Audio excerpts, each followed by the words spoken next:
Welcome to What Works, where nonprofit leaders share real stories about what makes impact possible and their organizations thrive. I'm your host, Marla Moody.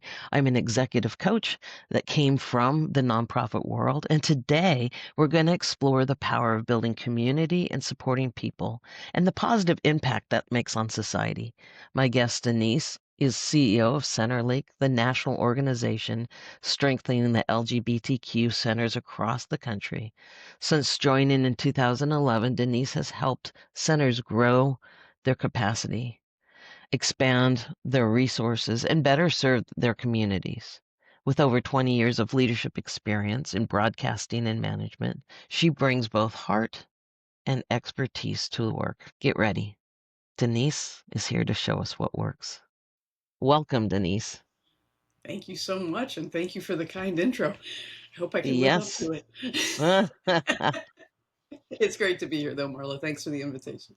I'm excited to hear really your insights. There is something that nonprofits are not just about serving the people that you serve, but how it really does benefit the community around us. Yeah, But before we get started, could you just explain a little bit about what CenterLink is and how you got started in it? of course. So CenterLink is an association of LGBTQ community centers. We are sort of the hub, if you will. We exist to strengthen, support, and connect the centers, and really just hopefully make their jobs a little bit easier, provide them what they need so that they can then support their communities the best possible way. I have been part of CenterLink since 2011. It is my fourth rodeo, my fourth career.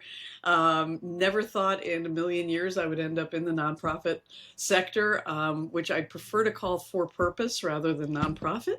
But everything in my career, I feel like has given me tools to help me land here, working and doing what I do. And so, started as a director of membership, and when we were a 3-person team, and we're now a 12-person team, and supporting 367 centers across North America and a little bit smattering around the rest of the world. So that's what we do.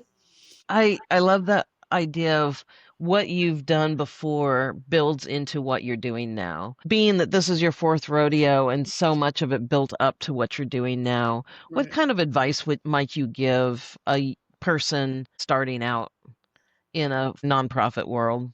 I have to kind of preface this by saying I think younger people today have so many more options that they know about. I don't think we had the breadth of knowledge of what was out there. And even yet, when we talk to our grandkids, there's things that we'll suggest and they're like, I never even thought of that or knew about that. So I'm not saying, oh, it's all so easy and everybody knows exactly what they need to be doing, but I do think there's so much out there to be able to access. That's number one. I think it's really understanding that your first job's probably not going to be your last job. Do what you love or love right now. Is the best advice I can give. It's what I say to the grandkids. Do what you love right now. What's going to feed your soul and give you inspiration. And if that's being a finance person, great. If that's being a store manager, super. If that is being in a nonprofit for purpose, wonderful. But if it's feeding you, to start giving you the skills and the knowledge, and you're going to learn along the way. So also, don't put too much pressure on yourself. It's you're just on the beginning of the big hill of life, and so don't stress. It'll be Mm. okay. Yeah, the interesting thing about doing what you love is there's energy behind it. Hmm. You get up and you want to go do it. You think about it on your time off. So there Right. is something about the skill set that you learn because you're doing it more. And I noticed that you have some certificates in the nonprofit.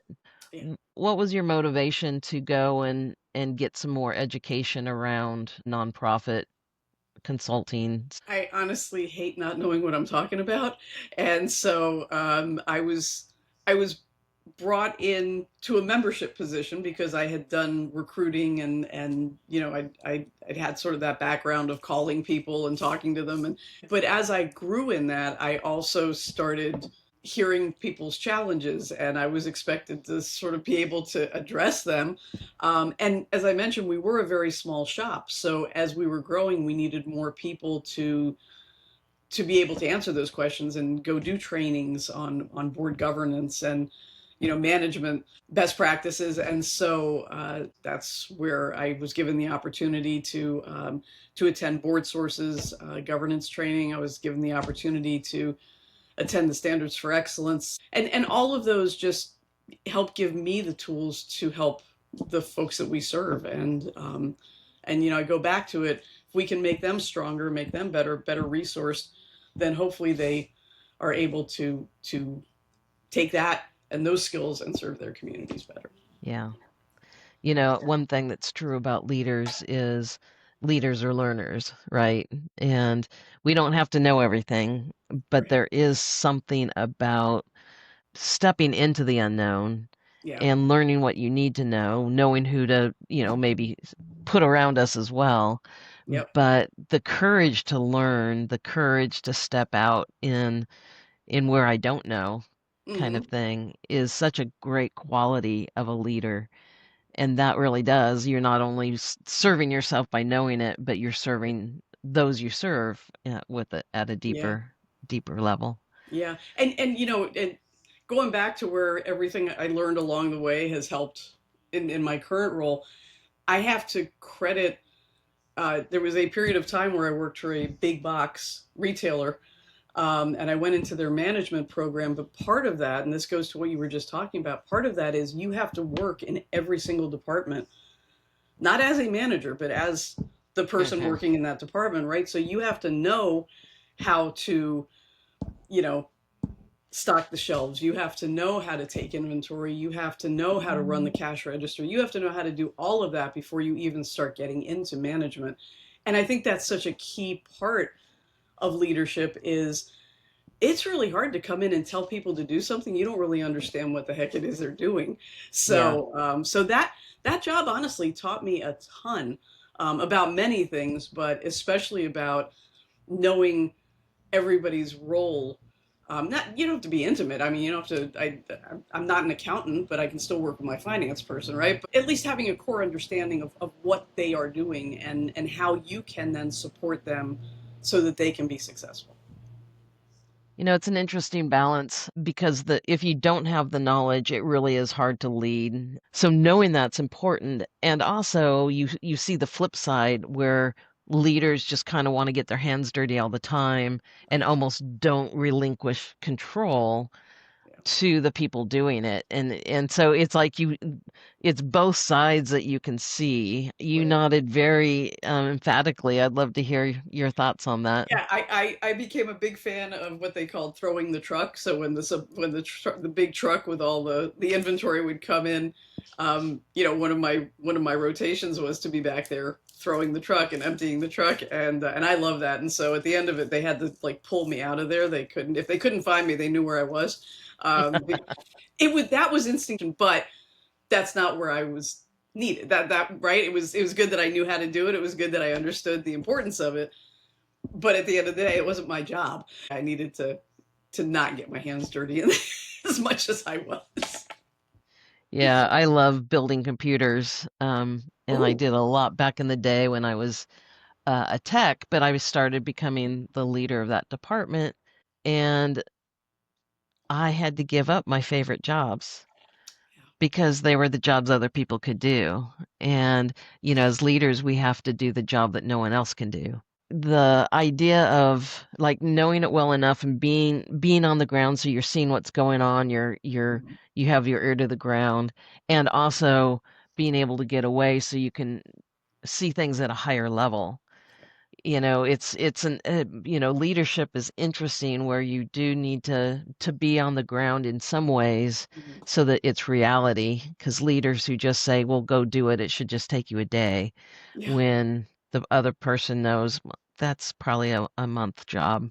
Right. Um, and yet we have to get above the clutter a lot of times to really have a North Star. Yep. So true. So how do you find your North Star? How do you find like where you're going as a leader, where you're taking this? You've mentioned, CenterLink has grown. Hmm. Obviously there's a lot of um complexities in today's world, especially for the LGBTQ community Yep.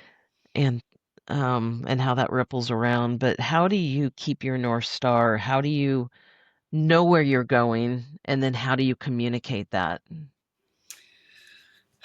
It's a balance. That to me is a balance as well, right? I mean, there's um, especially and I'll go back to using the phrase just because it's more universally known and understood. Um, in a nonprofit, it is the board. It's their Hmm. job to set the direction for the organization. It's their job to create that strategic plan, if you will. And so there is that element of it, right? And so there's those goals that you are working for and the goals that your board has set for you as a leader. um, there's also kind of where you see the opportunities for the organization, um, and how do you make those work within that strategy, within that direction that the board has set. So for me, and so I became the CEO. It's so funny. We have a whole cohort of us that became CEOs right when COVID started. And then there's another cohort now that started now, which arguably is an incredibly difficult time in the nonprofit sector, Hmm. and in the LGBTQ sector. So um, I think there's elements of agility. There's elements of uh, being a visionary, and being a realist. It's all of that balance, right? The visionary, the realist, the adaptability, um, the and then keeping to the mission, making sure there's not Mm. mission bleed, that you're not straying from what your purpose is. Um, so it's a lot of juggling and it's a lot of balancing, but a couple of things help me on this. Number one is our mission, and our purpose, and really understanding those, and understanding that everything we do has to align with those. So that helps keep that North Star really kind of in focus and clear. Um, the second part is working with my team.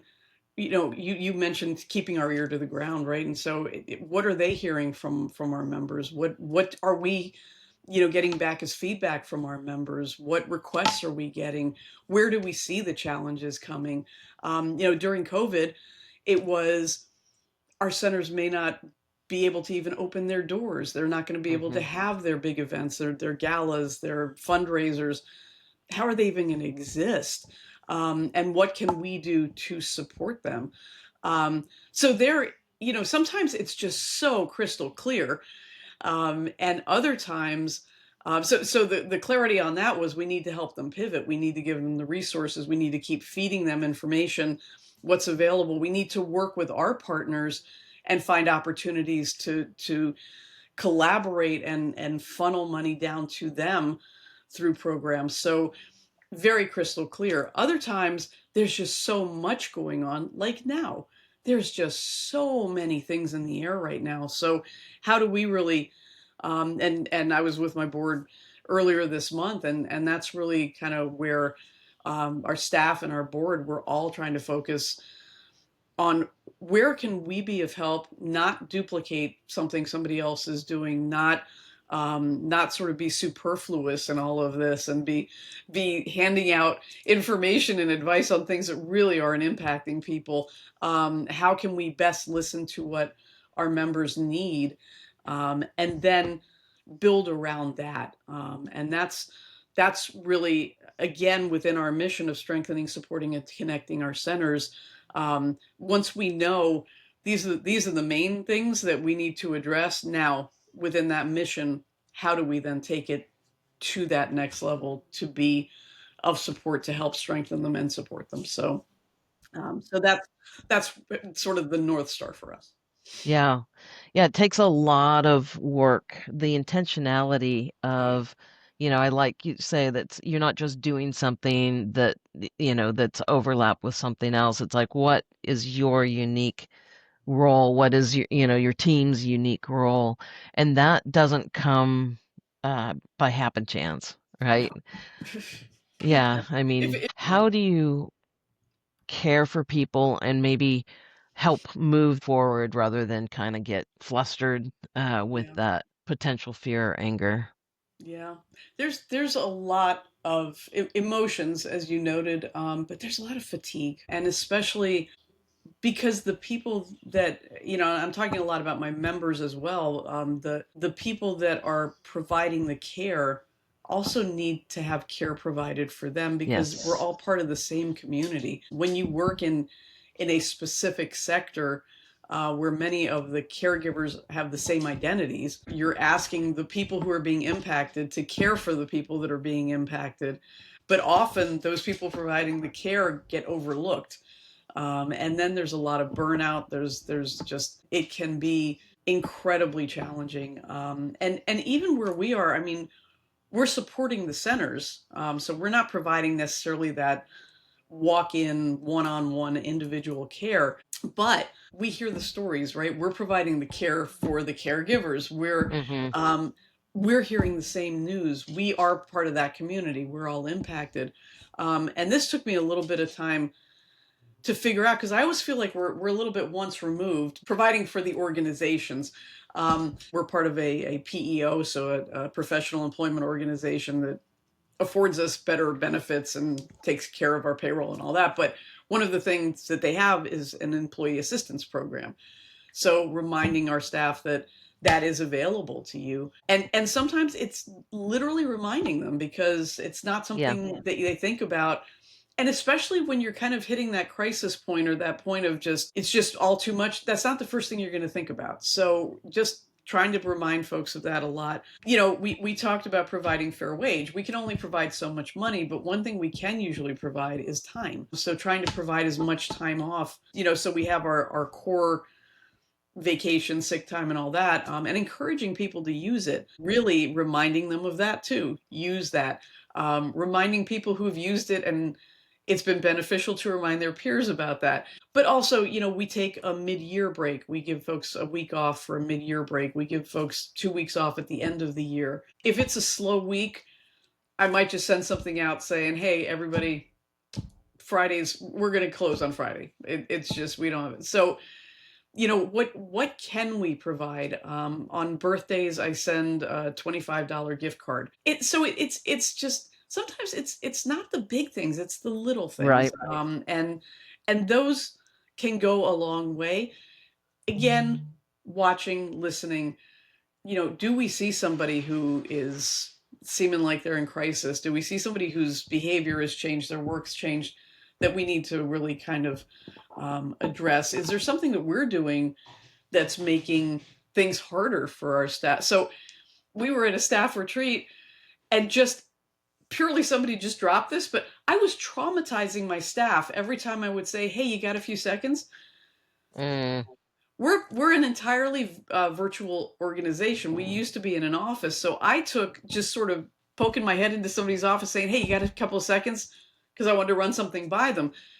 But every time I would message them, hey, you got a few seconds, they thought I've done something wrong. I'm in trouble. Like, and which, number one, nobody's ever in trouble, but that was their go-to, either from past experience, just whatever. But that, it was such a silly thing. But I tried to change my behavior, because that those few words were causing stress in my staff, and that it's just unnecessary. So again, ear to the ground, listening to what's helping, what's hurting. When we heard that like having a few days off, or just, every now and then, that mid-year week and that end of the year break were so helpful and made such a difference, well, great, then we keep them, right? And if there's something that we're doing that's not working, making sure that we're trying to change it, address it, or eliminate it, and find a way to do something that's more beneficial. If you could wave a magic wand and design a program or yeah, like a program to really help, especially those that people are helping. Like fatigue is a real thing. Yeah. The pressure is it like if you could, yeah, wave a wand and design a program for the caregivers, what would elements would be in that? A lot of restorative time, um, free free emotional support of whatever kind that may be, right? For some, it might be, one-on-one mental health support. For others, it may just be like a meditation retreat. For, everybody has their own way of handling things. Um, it all goes back to time and money, right? If we could have the endless time and money to provide everything that we could. Um, but I think, just being able to have enough people to provide for the need, Hmm. that would be my biggest magic wand, because there's so many people that need care, and the ratio is never equal. Yep. So I think it would be just balancing that ratio out, so that there's enough people to provide the people that need, um, and so that we don't overtax the people that are providing that care. So that would be my magic wand. I coach operations leaders around the world. I was coaching an operations leader from Jordan, and they have a few stresses over there. But I was just noticing, and like there was a lot of pressure from a lot of places, right? It Right. wasn't just Right. one place, which is normal as well. As I coach, I use art and different creative art techniques. I did one with her right then because I could just tell she was needed some grounding.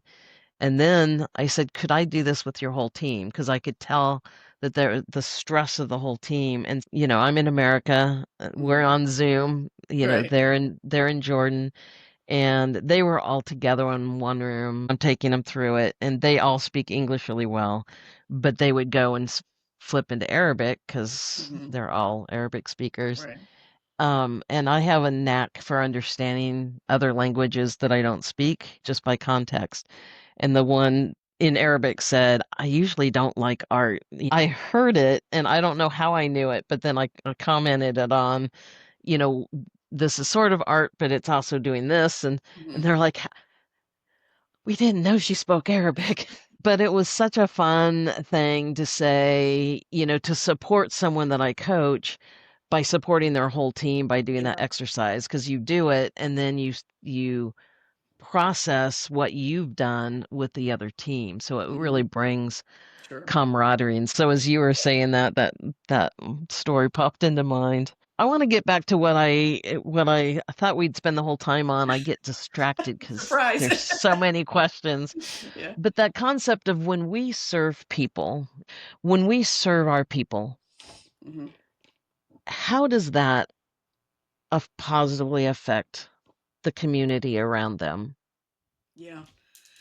So I just got back from our annual conference, and this year's theme was collective courage and community resilience. When I was making my opening remarks, I was talking about the fact that, everybody in that room chooses to show up every day when it could be easier to stay home, easier to do something else. They are there, and they believe that we're stronger together.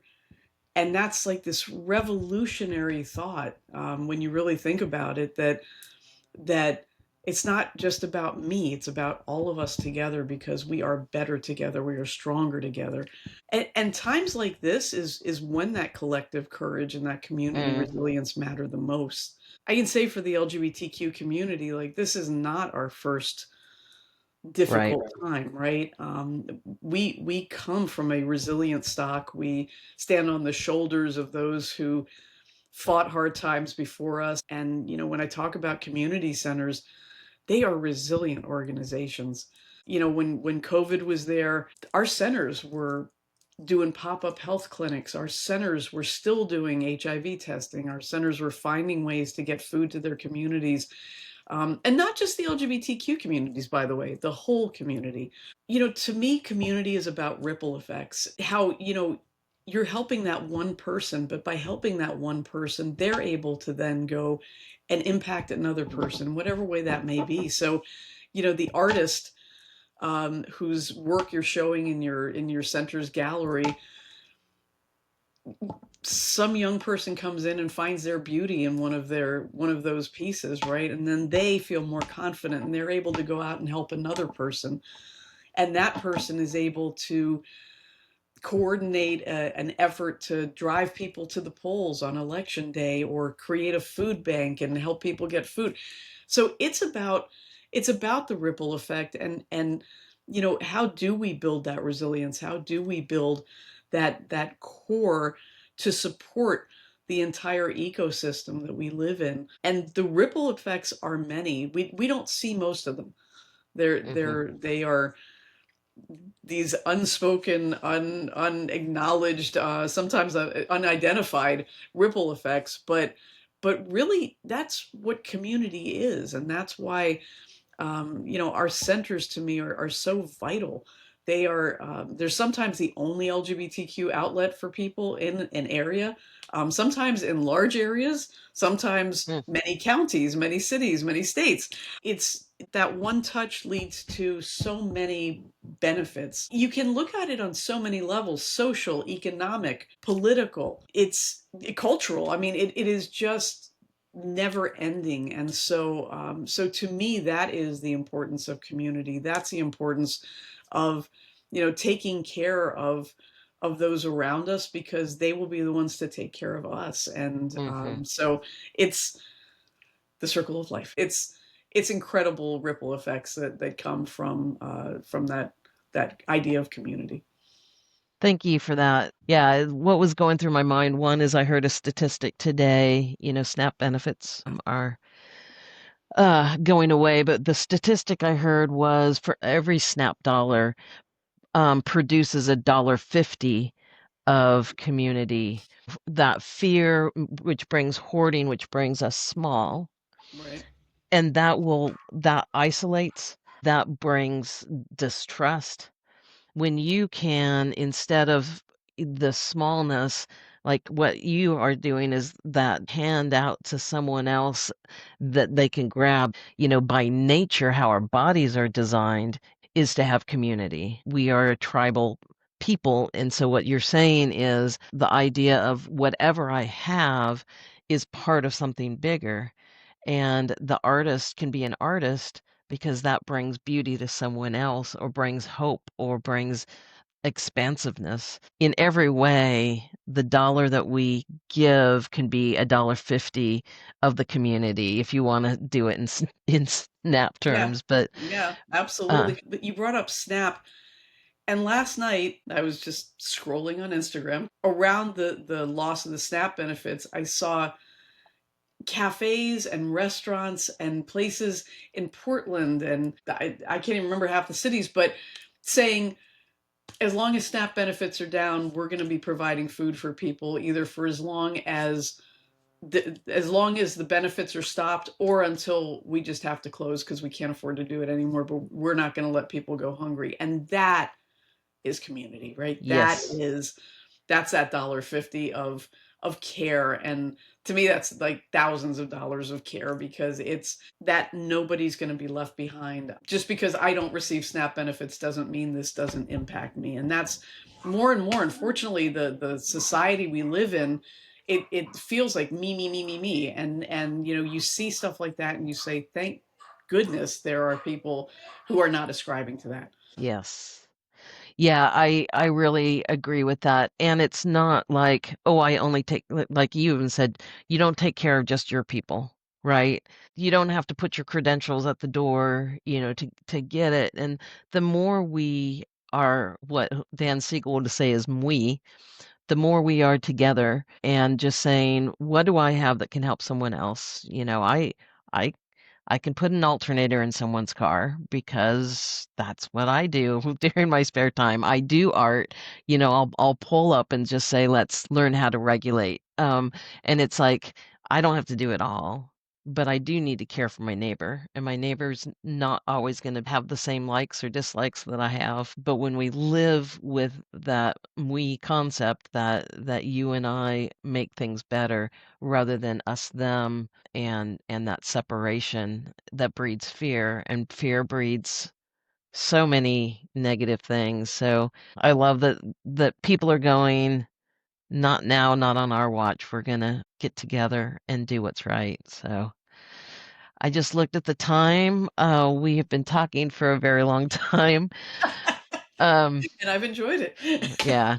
Denise, thank you. Thank you for what you do and who you impact, helping those who are helping others. If people want to know more about CenterLink or find a community in their neck of the woods, what would you suggest?